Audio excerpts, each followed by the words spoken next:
Welcome to TikTok Boom podcast. My name is Natalie Potts and I'm invested in helping people love what they do in life and business. This week, I'm delighted to welcome on mindset coach and speaker, Naomi Bryan. We discuss where to start if you're lacking confidence, running a business, and how we can manage our thoughts and beliefs that hold us back from achieving our goals. But I shall let this lady officially introduce herself. Thank you to you for spending time with us today. Welcome, Naomi, and thank you so much in joining me today. It's absolutely a privilege to have you on, and I know this is going to be of real value to our listeners. So let's kick off. Share a bit about yourself and what you do, please. Yeah, thank you so much for having me. So I am Naomi. I'm an abundance, manifestation and mindset coach. And I predominantly help women overcome their mindset blocks so that they can either start their side time hustle or really progress further in the career that they're in at the moment. And I don't just look at the career side of things, although that's massive for women now. You know, they want to have their own business, their own freedom, their own security. I really take a holistic approach at how they feel in their body, aligning with their inner confidence, really overcoming the things that have been blocking them. So yeah, mind, body, soul, manifestation, abundance, you name it, I have probably got my finger in one of those pies. And out of those, and we'll come on to a bit about career and the holistic approach, because that resonates massively for myself. Which do you think is probably the kind of the real pain point, or what's resonating most with females at the moment? The lack of confidence in themselves. So what I see so much is that women have a lot of outer confidence. They can speak up in work meetings where they currently work. They can navigate the school playground with their children and make friends and, things like that. However, and I'm not saying that those things are necessarily easy. They're just examples of what they might find easy day to day. Everyone's different, right? However, when it comes to really living the life they want to live, and really building the business that they want to build and putting themselves out there, they are completely blocked and lack that inner confidence to know that it's safe to do that. So there's a lot of procrastination happens. There's a lot of self-sabotaging behaviors, and we unpick it all so that they can move forward how they want to move forward. Yeah, and we'll come on to that, how they unpick it. I think where you mentioned about career for females, and obviously myself going very much full time into that space the last, 6 months, it's really interesting. I've noticed the shift I've had to take in my life, in knowing that where I guess I've always looked at sometimes that my career is going really well and then home wasn't, or that home wasn't going well and home was going well, then career wasn't. It was always a bit of how do you balance and keep everything, all the plates spinning as such. But when you're running your own business, you can't afford for the other things to drop. You've got to be like this 10 out of 10 performance. You've got to be on your game from, your nutrition, your health, because it all impacts your mindset. And that all impacts even just the way you feel to get up in the morning and your energy, everything. And we both know we're very aligned and supporters of this energy idea and how important it is. And it's one thing that I think is really key, like you say, is you've got to unpack the stuff around that to be successful in the career. Yeah. And whilst people aren't, their business and their self-worth isn't attached to how well the business is necessarily doing, they are at the core of the business. So unless they're in that great space, all those lovely things that you've just mentioned, their energy, their nutrition, how they're feeling in themselves, if that's off, if the plates aren't spinning nicely in those areas, it will massively impact. And I think what happens to people, especially if you went through that period where home was great, work wasn't, then work was great, so home wasn't. Sometimes it's because we've brought into this belief that it's either or. And I think through the work that you and I both do with our clients, we're helping people see that there's another reality that they can create where it's not either or. You can create a reality where both are running along how you want them to. Mm-hmm. And when it's not, you've got the tools, you've got the skills, you've got the resources. And this is why having a coach is so important, standing on the shoulders of giants, of people that have already walked that path, because it cuts out so much of the wasted time where we're buying into these limiting beliefs that we're not even aware are maybe going on. And we just see it on the surface as well. That's all right, but that's not, we're not seeing the bigger picture of how we're creating that and how there are other realities available to us to create. And it's interesting, like, because it's almost sounding a bit like we're saying you can have it all. And I'm not, you know, I'm sure we're not saying that. You can have it all. We love that. But we are saying, I think there's a place where you've got to learn to, and I know we're on the same mastermind, but when I joined, one of the key aspects in that really hit home was the fact of you've got to manage your mental and emotional, physical, spiritual, all those kind of states. And you've got to understand those. And I think that if you come, so when we talk about the how as such in this holistic approach, I think you've got to take time out to reflect about how you are and where you want to be and who you want to become.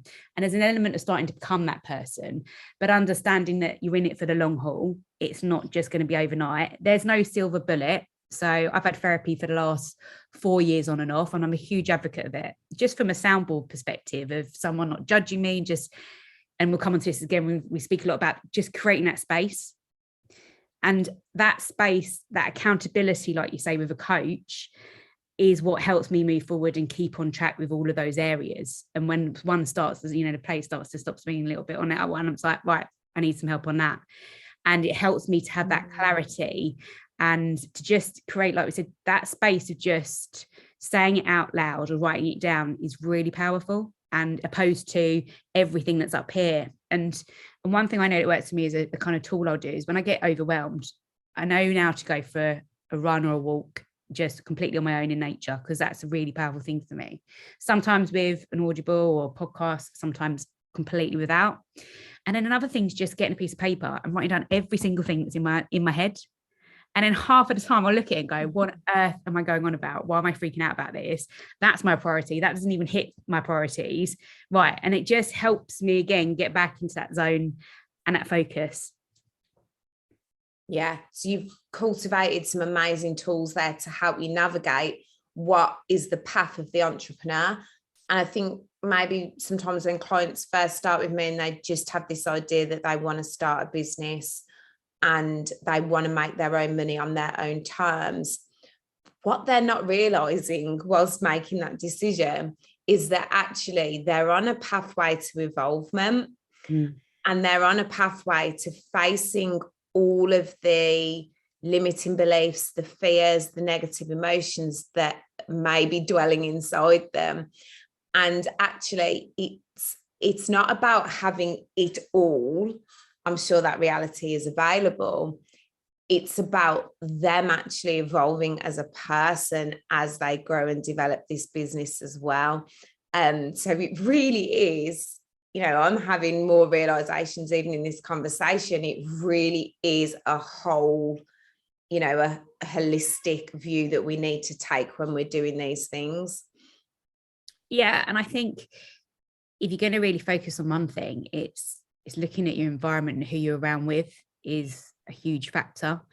And I was talking about this earlier with clients today about they have to get out in different communities, but even some of those communities they're in now where it might be dance or something, they're actually still around people that they say they find quite negative, and that's very hard on them. And I think that's a huge thing is in business as well is, you know, and I don't have the answers for that actually some of the time, because I've been in myself, I've been in toxic environments, and you have to be very strong-willed and centered yourself to not take that on board. And that's hard.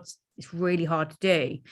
Or I think you just have to get out. And so I think that the people around you is a game changer, and it raises your game. The same as we know going to a gym does that. I know that I spent 2 years at a fancy David Lloyd and my fitness actually didn't go up. It's probably gone down. And that really frustrated me. And it was working with some parts of my life the last 2 years. And then recently I was like, no, I don't feel great myself still. And I don't want to go back to what it was before, where it was quite intense and it was, doing photo shoots and everything. But I do want to feel better about my body. And I know that actually my lifestyle was more on point there, but I need to manage myself in that scenario better around, like you say, the self-sabotage routines, because that didn't work for me.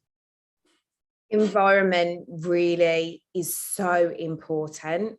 And obviously there in those situations, it's very interesting that you say when you went to a different gym, you were getting different results. And I know you're not saying that it's the gym's fault. You're saying that actually by osmosis, by not even sometimes realizing the environment we're in is shaping us and conditioning us. And sometimes we need to take a step back and have a look at that, not to put blame on the environment. And like you say, it's not easy, because sometimes the answer is that you have to actually get out of that environment. The great thing is that there will be another environment where you do thrive or you do meet your goals, and it is more helpful to you at that time to be in a different environment. What I've come to find, and this was interesting to even in the last few weeks realize, that when we go into, say, a let's call the gym a group of people. So it's a group of people that think a similar way, and the type of gym that you're at will have a similar way that everybody thinks. And what I've found with myself on my own journey, it's very helpful for me in a business situation to have different groups of people, and in my life, that maybe hold quite a strong set of beliefs, and it's something that I can be part of, and at the same time not get myself lost in. Does that make sense? So it's been very helpful to have different groups, because I think sometimes when we are only in one environment or we're only in one group, we can sometimes become quite closed-minded to other possibilities and other ways of doing things. When I first heard this phrase that I'm about to say, I absolutely hated it and made my toes curl. And someone had said to a friend of mine about me, just take the parts of her that you like and leave the parts you don't like. And it was really hurtful at the time, because I was like, you should just accept and take all of me.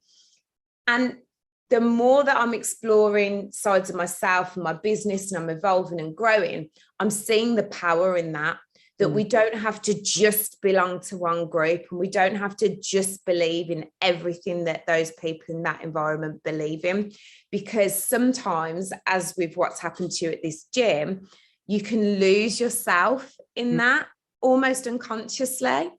So it's quite helpful to have different groups and different sources that are in alignment with, your values, and see things slightly differently, so that you remain open-minded, on your journey to whatever it is you're building. You remain open-minded and you see more possibilities, because you're not closed off to one environment and one way of doing things and thinking about things. Yeah, you're spot on. And I think the risk there is you can get quite comfortable if you don't do something like that. And I often say to people, you've got to get comfortable with being uncomfortable. And again, I think what we're sharing is that you can take all of these ideas, skills, approaches, and the mindset and adapt that to anywhere. And that's where it becomes powerful, is you having that higher awareness of, and in that intuition and trusting yourself that you can do this. You just need to approach it in a way, what's worked before somewhere, in work or, with friendships, and how can I use that here? And actually, has it got the same output and results for me? And if not, again, what do I need to change on that? And that awareness part. But I think also off the back of that, and it came to mind earlier, is this idea that sometimes I don't think people are challenging enough in terms of holding themselves responsible or accountable, and they want to put that onus on someone else. And as much as coaching does hold you accountable, it's on you to do that. And I make that really clear to clients, and I said, look, maybe do you want something in between a session just to check in? And it's, oh yeah, that'd be great. And it's like, yeah, but you're doing that. I'm not doing it. that I'm holding that space for you. So if you Yeah. want to contact me on a Monday, which is what we agree at a certain reasonable time, then I will come back to you within 28, 24, 48 hours. But you have to know that that's on you. I'm not going to be chasing you for it. I will be picking up the actions in our kind of sessions, but I don't see enough people sometimes taking responsibility or accountability. And in the long term, they give to something for a few months. It's like, oh, it's not working. It's like, right, okay, yeah, come back in 6 months' time. Yeah. It's like you say, there's no silver bullet, there's no magic wand. And I think sometimes as a coach, we can get caught in that trap of wanting to fix it for our clients. So it really does, like you say, need to be made clear to people at the beginning that although you can go to different groups for support, you can change your environments, you can stand on the shoulders of giants, you can read all the books, you can listen to all the podcasts. Ultimately, the action that you take then really does need to come from you. Nobody can make it better for you. And there's so much power in that, because it means that you are always the person that ultimately has the control over what happens for you and over what happens as a result of the actions that you take. But then that's the same as well when it comes to our programs or, the coaching that we do. Is I think a lot of people look at it, well, what am I getting? And I think sometimes people's expectations are too high. And I've said that to a client recently. I said, I think what you want from me is too much. And I said, this is about you. And I am very direct communicator. I know that. But I know that the benefit that has, if you build a truly trusting environment between you two as a coach and a coachee, that's where it's really powerful. And it's a healthy accountability and discussion, etc. Because actually you believe in your clients. None of us work with clients that we don't believe can get those results, or that we can truly help them and add value. So I think that's really important as well, that none of these programs and what we offer are going to be the end all for you. It's going to be this might be the start of the journey or part of your journey. I've got loads of different coaches. I've got about 4 different coaches for different things at the minute. I've got one in sales and has development. I have one for just client experience and one for strategy. And I look at that and think I need all of those together at different moments. And I'll pull on different ones for different things as well. And I think that when you can get yourself in a space, again, they're the right people around you and not rushing into it. Again, people just think, oh, I need this, go and get it. And then they don't, like you say, actually implement. It's really thinking, what do I really need and who's the best person for this? Yeah. It's not just buying the book and having it on the bookshelf. It's actually reading the book and then taking the action from the steps that you've read and learned about. I'm using the book as a metaphor from your coaches. It's interesting that you've made that observation that sometimes people really do just want to maybe sit in something rather than grow through sitting in something. And I think that's okay. However, it's not really what the goal is. It's not really what the point is it? The point is to actually reach our goals and then realign, set new ones, reach for the next horizon with our clients, in the sense of growing their own businesses, building their businesses. I know you were mentioning as well about toxic positivity. Yeah. Which is definitely something I wanted to explore with you, because when you say people just kind of want a magic wand maybe, or they just want to sit in a group and not really take action, I just had this vision come to mind of people sitting around in a group telling each other how amazing they are and how to just think and imagine and feel the good things that will happen. We know that there is so much power in feeling into what it is that you want to create. I teach law of attraction. However, when you mentioned toxic positivity, I was like, Natty, I really want to discuss this with you, because it just really interests me and intrigues me. And also, it's a trap I don't want to fall into. Yeah, I think you've got to bring in vulnerability. And I learned this leading teams and things, that I guess there was an element where as a leader, you have to show up consistently with them, and you have to lead them, engage them, and even when it's their tough days, you've got to be the one that's, you know, taking them on the journey still, and, you know, I'm the captain of the ship, all that jazz. But I noticed that then I started to not show any vulnerabilities as a leader. And then the kind of one of my tipping points was when a colleague came up to me and she was like, "You're just positive, you are." And she was a little demon. I'm not going to lie. She was scary stuff. And she said to me, "You know, you're always toxic. You don't see the reality." And then it kicked off a little bit. And I said, "Right." I said, "I do see the reality." I said, "But I'm not going to be negative if that's what you want me to be." And then, you know, we talked through it, and actually there was a lot behind that for her around, she couldn't be herself at work and the pressure she felt and everything. It was deeper than that, and it was interesting to get in that conversation with somebody. But it, like us, you know, all naturally do as coaches, you tend to coach yourself through things as well, and you ask yourself lots of questions. And I kind of came away thinking, and I always ask myself, what could I have done better there? How could I have shown up better as a leader, as a person? And then what am I going to change around that? And I just felt I needed to probably be a bit more vulnerable.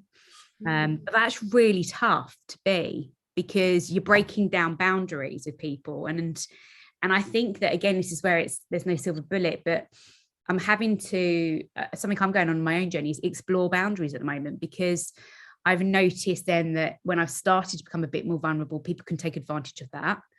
And I've also probably noticed that I have sometimes my natural way of being can be very nurture, connector, and that makes people feel like I'm their friend. And I don't want to not be that in some of their eyes in some ways, but it's got to be business. And again, when you too much showing up as a friend, the boundaries get broken down, and some people abuse that. And that just happens. So it's a bit of that in between of, you know, I don't want to show up as positive all the time. I've got to show vulnerability, but understand there's boundaries there too. And I'm still probably finding my place with that quite a bit, especially running my own business now. But back to toxic part, I've definitely been at points where I think I've seen like, isn't life amazing every day? But I do wake up with an energy where I am truly grateful for things, and lockdown forced me to be more grateful for what I have in life. And I'm not going to say that I'm going to take that away, because I'm not. I think more people should be grateful. And I do wake up and think, you know, I'm going to go for a run. I'm feeling my best. I'm feeling great. Yeah, I'm hitting the gym. Yeah, I'm doing well in my business. This was a bit crap, but I'm still going to go. And I just think if that works for me, fine. But I have to be mindful of a bit of vulnerability too. Does that make sense?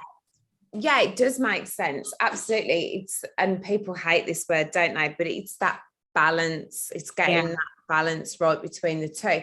I had a client who, and she's still working with me actually, and a lot of the time we do the unpicking work and we do the overcoming work and we do the heavy stuff. And she would literally have these rose tinted glasses on, that she could maybe skip that part by just automatically reaching for the positive feeling. Now, I'm not saying that doesn't work and that doesn't have its place. It does. This positivity, though, was almost just denial of what was really going on beneath the surface. Yeah. So through coaching, she's recently learned how to find her balance between being vulnerable and being honest about situations and actually doing the work, and then alongside stepping into the higher vibes, the higher frequencies, the focusing on what she does want and her boundaries of what she is going to allow into her life, what she's going to tolerate, etc. So sometimes I think it's worth noticing that we maybe do the toxic positivity to protect ourselves. Agree. And again, it's not making that step wrong or right. It's just going, right, what's actually real, what's actually most helpful, what's actually going to clear the limiting beliefs behind this and actually shift them, rather than just us having these rose tinted glasses on when there's cleanup work to be done as well. So, you know, not an not an easy one. Again, not a magic wand or a silver bullet that we can just press a button and have go away. Sometimes we can almost have too much knowledge about growth and alignment and positivity, that we are knowing the stuff, but sometimes we haven't cleared out the stuff that's actually stopping us being that. Does that make sense? Yeah, and it's a big thing at the moment I'm focusing on. It's interesting. It's hit me the last few weeks about looking at fears and everything. And I work with clients on some limiting beliefs. But again, I think, again, people approach them like, oh, if I just do a bit of limiting belief work, it'll be done, I'll be sorted. It's like, it's an approach you just got to get better at, like you say, manifesting better results and knowing yourself. I think is coming through with this for me today. You know, really understanding and having a higher awareness of how you tick and what makes you work, and how you come across to others. And like you said, I think that experience of how someone else saw you, take the good and believe that how she is it's us having that awareness of how we are with others. But I've definitely had a fear of, I don't even actually think it's a fear of failure anymore. I think this idea of a fear of success. And that, when I realized that the other week, and I was like, oh, that's quite scary. What does that look like? And at the moment, what it looks like is that, you know, last year I could have been perceived by people that know me well and where I was at in that situation, that scenario, that I had it all and it was great, and, you know, the car, the salary, and how, all that jazz. But I was just completely really unhappy. And I fear now that I have that tenacity, resilience, and ambition to get great places with my business, but that also scares the life out of me that I won't be content then, and that I won't be happy having maybe what I would deem success at that point. And it's really pushed me, again, like the idea of gratitude every day, you know, not just getting grateful for being able to go to the gym or go for a walk or whatever. I think it's this idea of contentment, and that we can keep searching and seeking the next thing, but you've got to be content with what you've got and where you're at. And that's about, like we said at the start, you've got to have an element of loving who you are as a person too, and seeing it as a development piece. And I think that if you don't look and address actually really the fact of, I don't like looking in the mirror as a female, or I don't really review my business and look at the hard reality of how tough it is at times, then you're going to have habits that will self-sabotage. You're going to have behaviors that self-sabotage, and it will at some point hold you back if you don't look at that. Yeah, absolutely. You can create all the success that you want, and at the same time, if you still aren't loving you, if you've still not got a great relationship with yourself, it's what's it all for, really? So yeah, and it's not either or. You can have it all. No, seriously though, you can build towards and be on your journey of, what's the word that you just used there? You didn't say acceptance, you said did you say acceptance? Contentment. Contentment, yeah. A contentment, a being in the flow, a liking of yourself, and knowing that there's always going to be more for you to desire and work towards. And at the same time, really developing that relationship with yourself, where you know yourself so fully that when all's said and done, you can come home to yourself and it still all be okay. I think the soft skills around that are that you've got to have patience for everything, and you've got to have empathy, and you've got to have empathy for yourself too. Yeah. It's a bit like the idea that you can't serve others if you've got to look after yourself before you serve others. You've got to put on your own oxygen mask before. That's not being selfish. It's interesting that I think that a little bit like we'll listen to other podcasts, we'll listen, you know, we want to learn. That's just a form of procrastination. And it's the same approach when we want to help others all the time, but when we're not helping ourselves, that isn't right. You've got to understand that you've got to do that part first. And I've done that too much as well at times. I've helped others to make myself feel good. Yeah. They call it the helper's high. I did it when I volunteered for Shout Crisis Support a couple of years ago. I loved it. And then I got to the point at the end of it where I was feeling that this isn't feeling the same now. It needs to stop. But I did love it because it made me feel good because I was helping people. But that also can be a form of sabotaging what you want to? I fall into that trap. This is one of my areas that I have to watch myself in, because I'm a coach through and through, and I get so much from helping people. I want to be the fixer. I want to make everything all right for everybody else. Sometimes I will use that to not get on with pursuing my own happiness and my own dreams and my own goals in my own business, because there's some fears there about success, like you said. Yeah. So it's easier to go help other people, or in my case, not as elegantly as you, going and helping a charity, getting mixed up in other people's drama, so that I'm still getting that, because the unconscious mind will look for the quickest way to feel good, right? The path of least resistance. Yeah.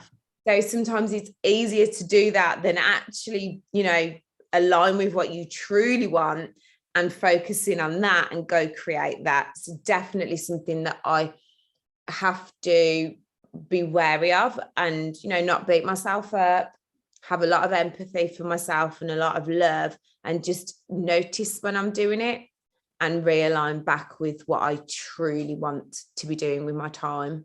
And that's where it's really important. We go back to this idea of accountability and coaches and the right people around you, but it can be lonely. It can be lonely whatever journey you're on. There was points when I was doing, my fitness journey, and I never did competing like yourself, because I was looking at that. I think that's probably one level above the discipline where I was at the time. But it was lonely, even though you're around people and you had coaches, and that was still lonely. And building a business can be lonely at times too.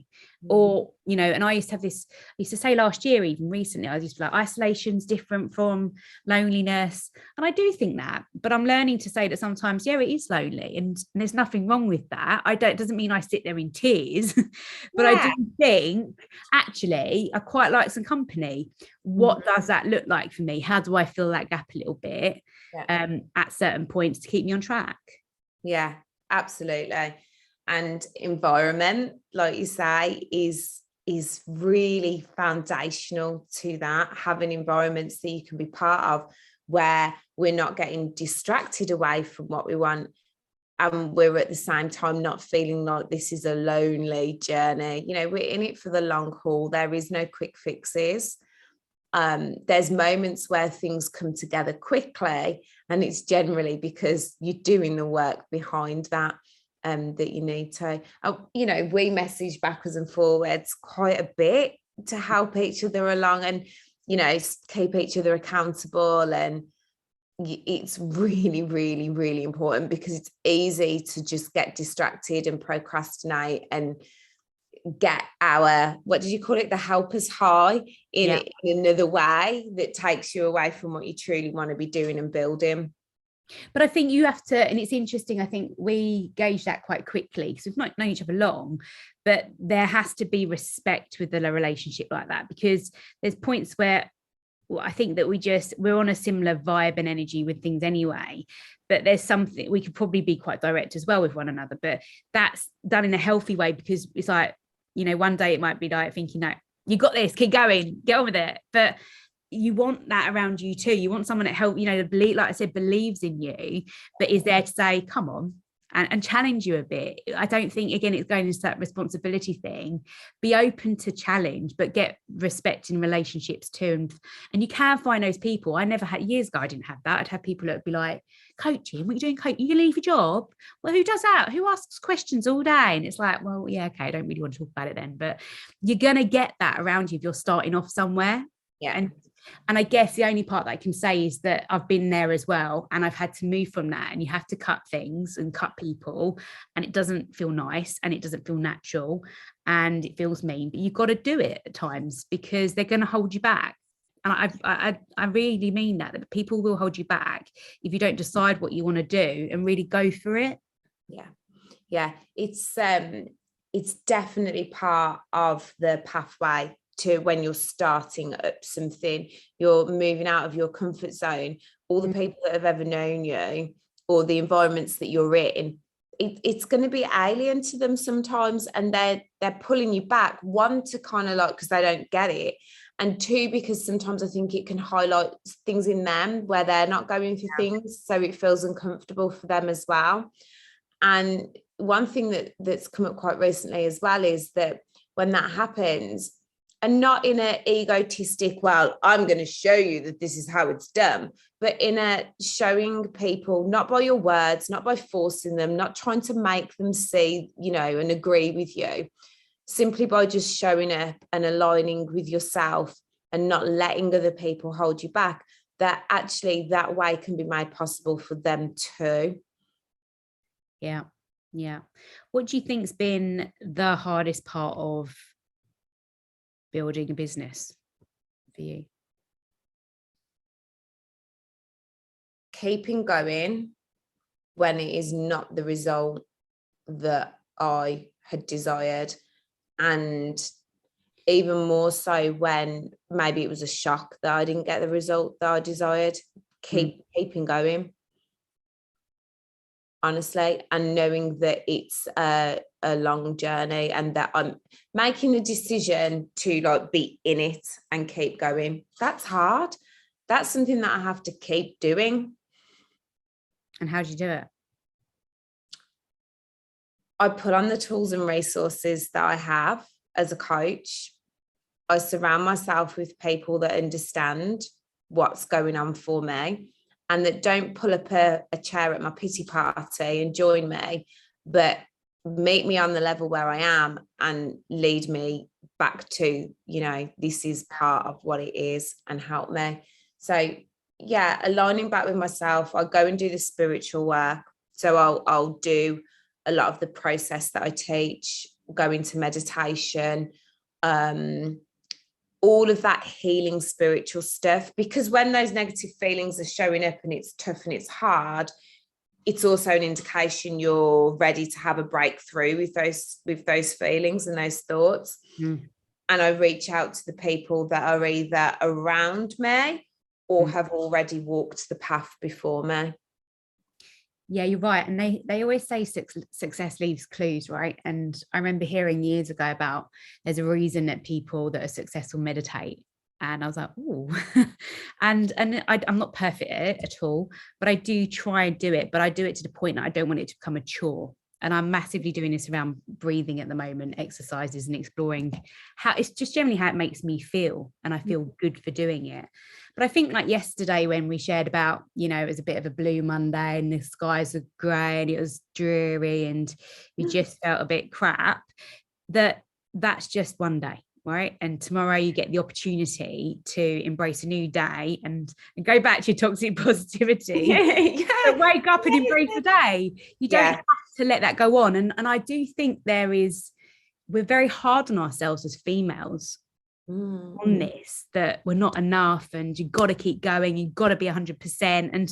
And there's nothing wrong with having a day and just going, I just actually just want to sit on my sofa and binge a little bit of Netflix and who cares? I don't want to see the post that says, if you're successful, you're not going to watch Love Island. You're not going to do this. It's like, do what makes you happy though. That I just think it's absolutely a very detrimental to people and just not thinking bigger picture.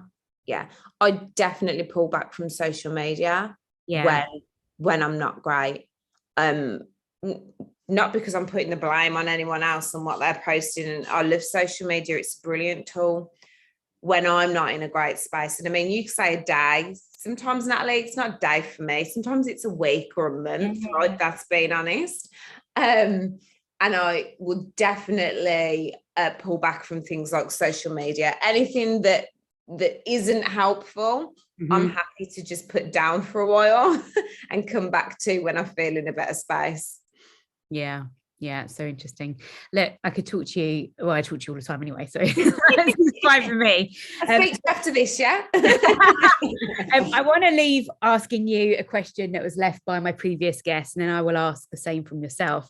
And it's interesting you said the word resistance and picked up on it slightly earlier, but my question from my previous guest, Robbie, was, where are you feeling most resistance in your life right now? The most resistance in my life right now would be exploring into that fear of being successful. Yeah. I've created a lot of success and I'm ready for more. And with that for me comes the next level of fear around that. And I'm ready for it. I'm here to do the work and not let it hold me back. So yeah, similar to you, fear of success at the moment. Yeah, it's really interesting. Thank you for sharing that. What it would be your question to leave for my next guest? So my question for your next guest would be, what piece of advice would you like to give yourself if you could fast forward 1 year from now, when you had completed some of the things or all of the things that you want to complete? What one piece of advice would you tell yourself today? Okay. Interesting. We'll see. Where can people find you? So I'm on Instagram at Naomi's_coaching, and I have a Facebook group on Facebook, obviously, called the Female Empowerment Community. Amazing. Thank you so much for your time. Thank you for having me. Thank you so much for listening. I hope you enjoyed today's episode and inspired you on your journey. Make sure to share this with a friend and subscribe to the podcast. I really love hearing feedback from you, so leave a review and let me know what part of this episode resonated with you the most. And now it is time to go take action, make a difference, and have a great day.